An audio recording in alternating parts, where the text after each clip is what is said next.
ऋषि पंचमी के दिन नियम है, अगर कभी किसी भी नदी में हम स्नान करने के लिए जाएं, एक डुबकी लगाना चाहिए। कितनी डुबकी लगाई? एक डुबकी लगाने के बाद उसी नदी की मट्टी को, पत्थर को उठाकर घाट पर रखकर स्वस्तिक बनाकर उसकी पूजन अगर हल्दी से कर कर घी का दिया जला दिया जाता है तो घर में कभी लक्ष्मी की कमी नहीं होती। लक्ष्मी हमारे यहाँ टूट मान रहती है। किसी भी नदी में जाए, किसी भी नदी में स्नान, भगवान देवादिदेव महादेव की कृपा से भादव के पावन महीने में जिस समय पर भगवान श्री गणेश जी महाराज का प्रागट्य हुआ है। गणेश क्या है? गणेश हमारा विवेक है, गणेश हमारी विनयता है। श्री गणेश जी महाराज हमारा विवेक भी है और श्री गणेश जी महाराज हमारी विनयता भी है, हमारी विनम्रता भी है। जो विवेक से काम करता है और विनम्रता में अपने जीवन को जीता है, समझ लेना कि वो गणेश जी की पूजन रोज करता है, प्रतिदिन कर रहा है, क्योंकि उसमें विनम्रता भी है, उसमें विवेक भी है। बड़ी जरूरी है। विनम्रता अगर नहीं है आपके भीतर में तो आप परमात्मा को प्राप्त नहीं कर सकते। अष्ट विनायक में एक विनायक, सबसे प्रबल विनायक, अष्ट विनायक में सबसे प्रबल, जहां के वृक्ष भी मोर का रूप लेकर आवाज लगाते हैं शिव जी को, जहां की नदी सिंदूरासुर असुर के कारण करहा रही है, तो उस नदी का नाम भी करहा पड़ गया। ऐसे देवादिदेव महादेव, ऐसे मेरे शिव, ऐसे मेरे ओघड़ी, शंकर की पवित्र पावन भूमि मयूरेश्वर भगवान श्री मयूरेश्वर गणेश विनायक, अष्ट विनायक में एक विनायक।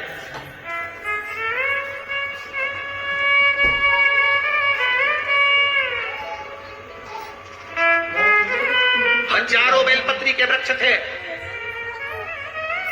हजारों बेलपत्री के वृक्ष मोरगांव के अंदर, हजारों।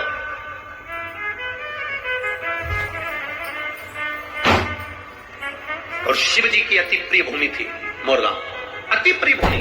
पुणे के इस पवित्र आनंद में, पुणे के इस जिले के अंदर, पुणे के अंतर्गत ये मयूरेश्वर सुंदर गणेश जी के अष्ट विनायक में एक विनायक है। शायद हमारे हिसाब से तो अष्ट विनायक की पहली यात्रा यहीं से प्रारंभ होती होगी, जहां तक अगर विचार हो तो मयूरेश्वर से ही प्रारंभ होती। अष्ट विनायक की पहली दर्शन यात्रा अगर कोई निकलती होगी तो मयूरेश्वर से निकलती होगी। पहली मयूरेश्वर आता होगा, फिर उसके बाद दूसरे गणेश। क्यों? हजारों बेलपत्री के वृक्ष, शिव जी की परम प्रिय भूमि। लोग कहते हैं मयूरेश्वर विनायक जहां विराज रहे हैं वहां केवल गणेश जी हैं। याद रखना, मयूरेश्वर विनायक के मंदिर में केवल गणेश जी नहीं है। मयूरेश्वर विनायक के बाहर जो नंदी बैठा है वो शिव के ही प्रतिबिंब के रूप में विराजमान है, शिव के रूप में। पूरे भारत की भूमि पर कहीं पर भी भ्रमण कर लेना, गणेश जी के मंदिर के बाहर नंदी नहीं मिलेगा। कौन कौन गया है मयूरेश्वर विनायक का दर्शन करने? है कि नहीं नंदी? केवल एक, पूरे भारत की भूमि पर केवल एक गणेश का मंदिर, एक विनायक का मंदिर ऐसा है जिनके बाहर नंदी विराजमान है। वो नंदी क्यों है? उसका कारण यह शास्त्र।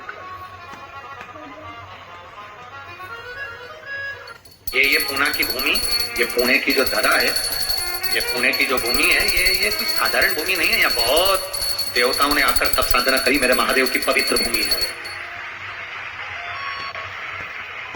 एक शिवलिंग का वर्णन तो हमने अभी पिछली कथा में भी वर्णन किया था। पुणे के पास में, पुणे से शायद औरंगाबाद जाते हैं तो वहां एक शिवालय पड़ता है जहां भक्त के लिए नंदी थोड़ा सा खसक गया।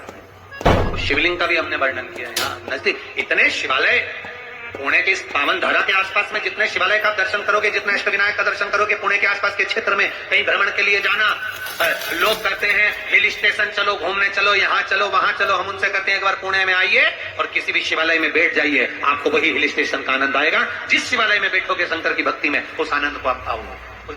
और शिव नाम होठों पे चढ़ गया रे, तो समझो ये जीवन सवर गया। कि माहेती सिद्धि विनायक मंदिर का स्मरण, सिद्धि विनायक भगवान का स्मरण कि क्यों बैठे वो अष्ट विनायक में एक विनायक बनकर।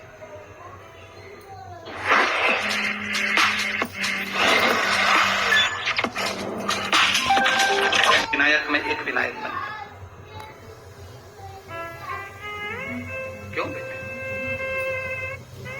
कार्तिकेय जी ने विश्वास के बल पर तारकासुर का संहार कर दिया, क्यों बैठे? पार्वती जी ने विश्वास के बल पर शिव जी को प्राप्त करा,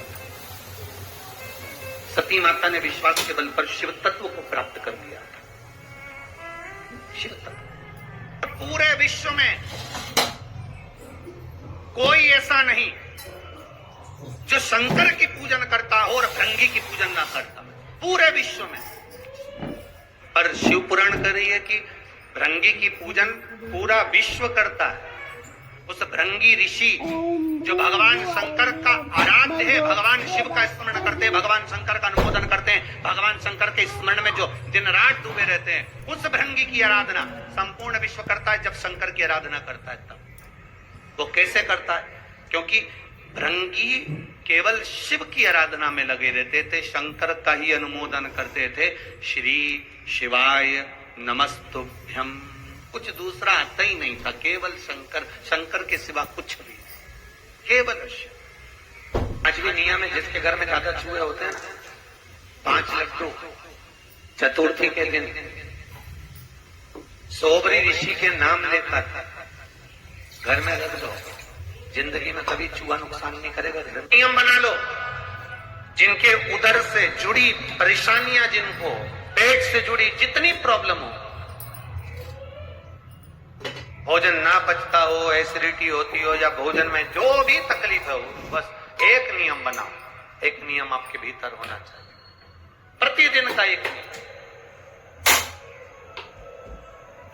कि भोजन करने के बाद अपने हृदय को हाथ रखना है और हमें शिव का नाम पुकारना है। चाहे तो ओम नाद कर लो, ओम का उच्चारण भी अगर आप लंबा स्वर में कर रहे हो तो भोजन जो तुमने किया है वो पचेगा और तुम्हारे शरीर में कष्ट नहीं होगा, वो भोजन पच जाएगा। भारत की कथा कहती है, शिव महापुराण की कथा कहती है, भगवान द्वारकानाथ ने युधिष्ठिर से कह दिया कि इस राजसु यज्ञ को करने के लिए ऋषि पुरुष मृगा का होना जरूरी है। तो कहीं अपना ऋषि पुरुष मृगा मिलेंगे कहाँ? इनकी कोई झोपड़ी है, इनकी कोई कुटिया है, इनका कोई स्थान है, इनका कोई नगर है, इनकी कोई स्थान नियुक्त है जहां जाकर इनको निमंत्रण दिया जाए और इनको बुलाया जाए और किया जाए।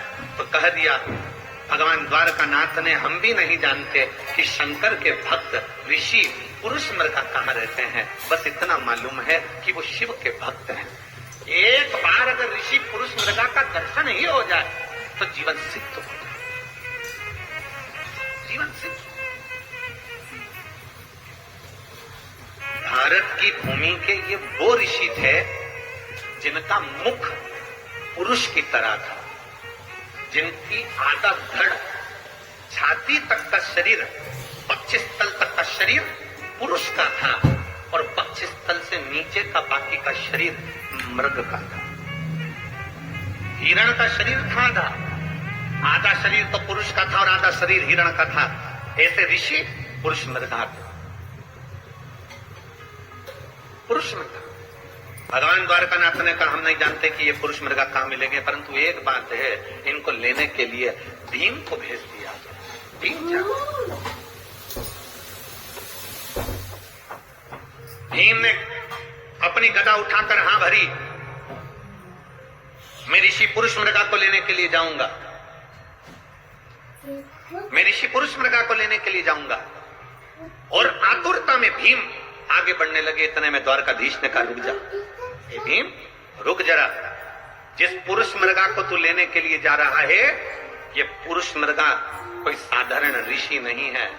अगर मान ले तूने थोड़ी सी भी गलती कर दी तो ये पुरुष मृगा तुझे खा जाए। ये वो ऋषि है जो तुझे एक क्षण के अंदर निकल जाएगा। तेरी थोड़ी सी गलती हुई ना तो ये पुरुष मृगा तुझे निगल जाएगा, थोड़ी सी गलती। इतने में भीम ने कहा, द्वारकानाथ से आप मुझे जानते नहीं हो, द्वारकाधीश क्या आप मुझे पहचानते नहीं हो? मेरे में केवल शरीर का बल नहीं, बुद्धि का बल भी मुझ में। मुझ में केवल शरीर का बल नहीं, मुझ में बुद्धि का बल नहीं। भगवान द्वारकानाथ ने कहा, आगे तेरी मर्जी, पर याद रखना भीम, जरा सी चूक हुई, जरा सी गलती हुई तो ऋषि पुरुष मृगा तुझे निकल जाएंगे। भीम ने कहा, चिंता मत करो, मैं लेने के लिए जाता हूं। भीम उठे, उत्तर दक्षिण पूरा पश्चिम ढूंढने के लिए चल दिए पुरुष मृगा को। पुरुष मृगा को ढूंढते ढूंढते भीम थक कर एक जगह पर बैठे थे। तभी उन्होंने देखा कि एक बानर, एक बंदर बैठा हुआ है, एक बानर। भीम ने आवाज लगाकर कहा, तुम कौन हो? बानर के रूप में श्री हनुमान जी महाराज कहते हैं, भीम तुम मुझे पहचाने नहीं, मैं भगवान राम जी के चरणों का दास हनुमान हूं। मैं भगवान राम जी के चरणों का दास हनुमान हूं, तुम मुझे पहचाने नहीं। भीम ने कहा हनुमान जी महाराज से, महाराज जी मैं तुम्हें पहचान नहीं। भीम तुम थोड़े बेचैन से दिख रहे हो। भीम तुम्हारे चेहरे पर थोड़ी बेचैनी दिख रही है, तुम थोड़े बेचैन से नजर आ रहे हो, तुम्हारे चेहरे पर थोड़ी बेचैनी दिख रही है, क्या बात है भीम? भीम ने कहा, मैं आपको क्यों बताऊं कि मुझे बेचैनी क्या है, मैं आपको क्यों बताऊं कि मुझे कष्ट क्या है, मैं आपको क्यों बताऊं कि मुझे तकलीफ क्या है। भीम ने बताना नहीं चाहा। भीम बैठ गए, सुस्ता रहे थे, बहुत सुस्ताते सुस्ताते आखिरी में हनुमान जी महाराज ने भीम को दूर बैठे हुए कहा, भीम मुझे मालूम है तुम कहां जा रहे हो। भीम ने पूछा, बताओ कहां जा रहा हूं। हनुमान जी महाराज ने कहा, तुम शिव जी के भक्त ऋषि पुरुष मृगा को लेने के लिए जा रहे हो। भीम ने कहा, आपको कैसे मालूम पड़ा कि मैं पुरुष मृगा को लेने के लिए जा रहा हूं?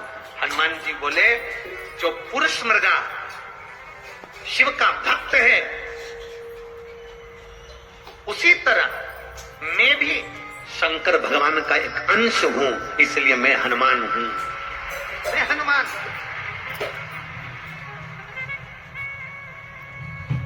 मैं शिव जी का एक अंश हूं, इसलिए मैं हनुमान हूं। भीम ने हाथ जोड़कर कहा, आप जानते हो मैं क्यों जा रहा हूं? मैं सब जानता हूं, मैं सब जानता हूं। क्यों जा रहे हो, इसलिए जा रहे हो। तब भीम ने कहा, तो ये बताओ कि ऋषि पुरुष मृगा कहां मिलेंगे?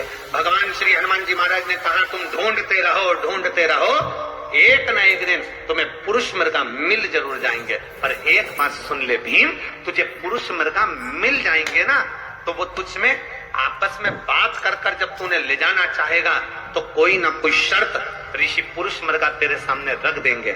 जब वो शर्त रखेंगे ना भीम, तब सुन, तुझे मेरी याद आएगी। इसलिए मैं तुझे आज अपने शरीर के 3 रोम, 3 बाल शरीर के तोड़ कर दे रहा हूं। मां प्रणाम। जनधन बैंक खाता ना होता।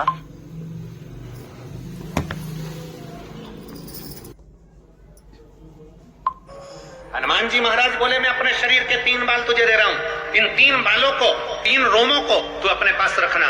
इतने में भीम ने कहा, मैं तुम्हारे 3 बाल क्यों लेकर जाऊं, तुम्हारे शरीर के 3 रोम क्यों लेकर जाऊं, इन केश को क्यों लेकर जाऊं?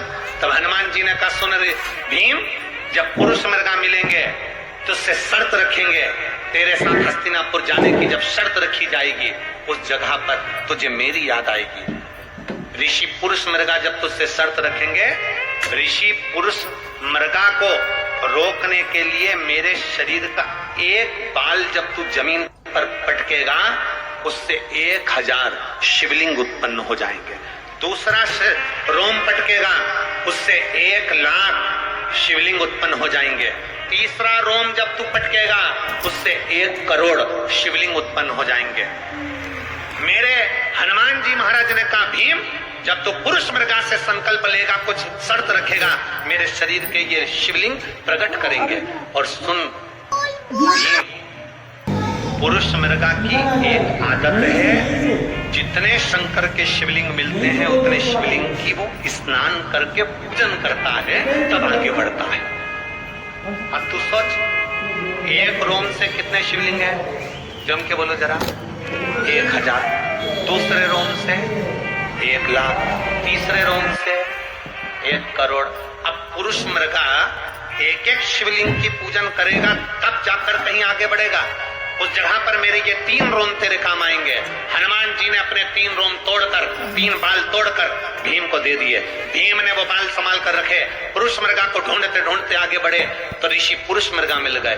पुरुष मृगा के हाथ जोड़कर निवेदन करा, जिस समय पर पुरुष मृगा शंकर की आराधना में लगे हुए थे, शिव की स्तुति में लगे हुए। ओम नमः शिवाय। एग्जाम में बैठ रहे हैं, हमने पहले भी कथा में कहा उन बच्चों के लिए कि भरपूर मेहनत करो। जितनी मेहनत तुमने आज करी है, इससे 4 गुनी ज्यादा मेहनत तुम करो। जितनी पढ़ाई आज कर रहे हो, उससे ज्यादा पढ़ाई और करिए। भरपूर मेहनत करिए, परिश्रम करिए, पूर्ण कर्म करिए, रात दिन एक करो, विद्याध्ययन करो।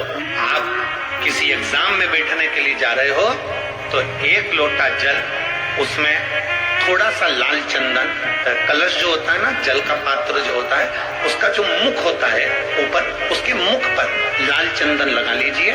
पुरुष मृगा ऋषि का नाम लेकर लाल चंदन लगे हुए स्थान से ही बाबा देवादिदेव महादेव को अगर वो जल समर्पित करा जाए तो ऐसा कोई बेटा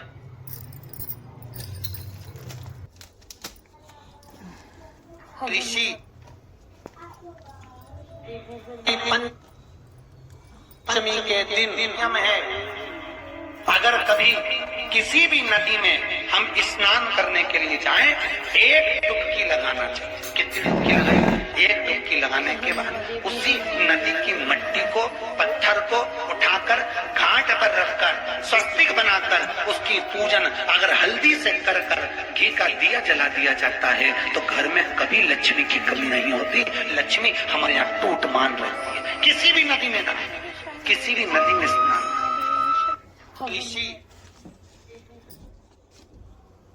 सब ध्यान से सुन लो। कल है 28 अगस्त गुरुवार, भाद्रपद शुक्ल पंचमी, गणेशोत्सव का दूसरा दिन। इस दिन भगवान शिव और गणपति दोनों की पूजा का विशेष महत्व है। सुबह स्नान के बाद शिवलिंग पर जल और दूध चढ़ाएं, फिर गणेश जी को दूर्वा और मोदक अर्पित करें।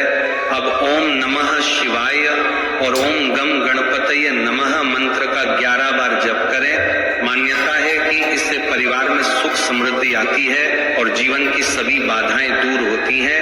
सब ध्यान से सुन लो। कल है 28 अगस्त।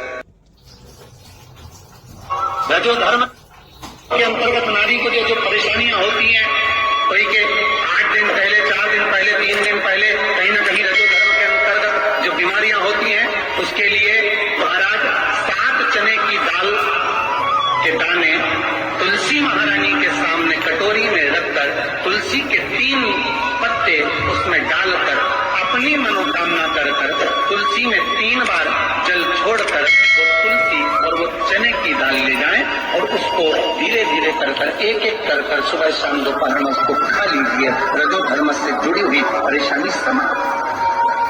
कोई सहज नहीं है हमारा। चने की दाल को स्वर्ण दान का भी भाव कहा गया।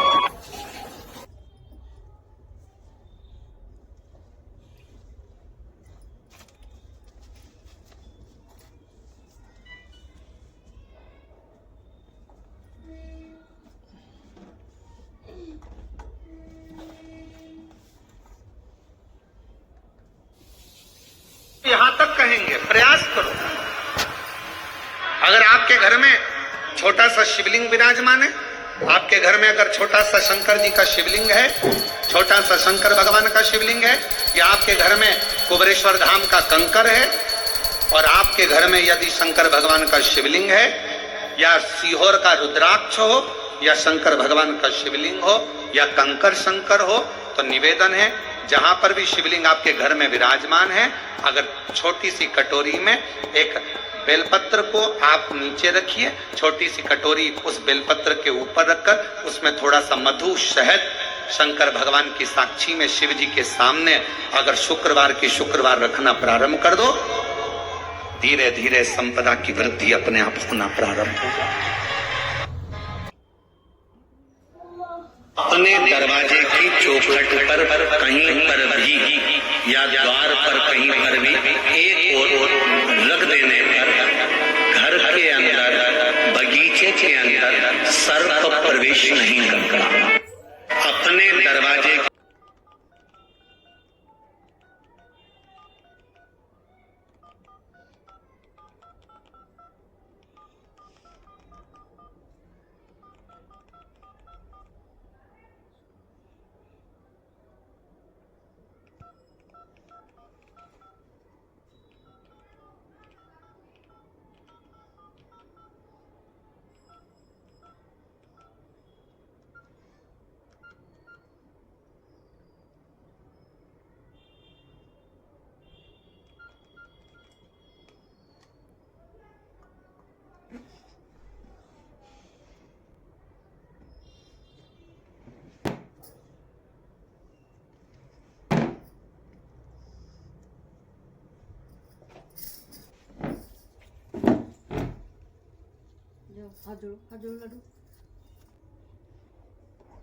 ओम भूर्भुवः स्वः भर्गो देवः स्वधीमहि